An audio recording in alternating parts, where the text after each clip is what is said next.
திருக்குரு காவூர் வெள்ளடையார் வெள்விடை பூத்த திருத்தலமாகும். ஓவிய காவிய கண்ணி உமாதேவியின் தங்கினன் வெள்விடை நாதன்.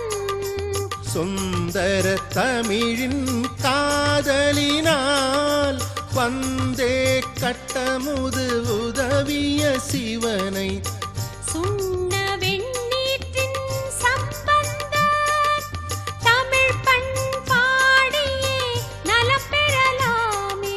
சிவாய நம ஓம் சிவாய நம ஓம் நம சிவாய சிவ சிவாய நம ஓம் சிவாய நம ஓம் சிவாய நம ஓம் நம சிவாய சிவ சிவாய நம ஓம்.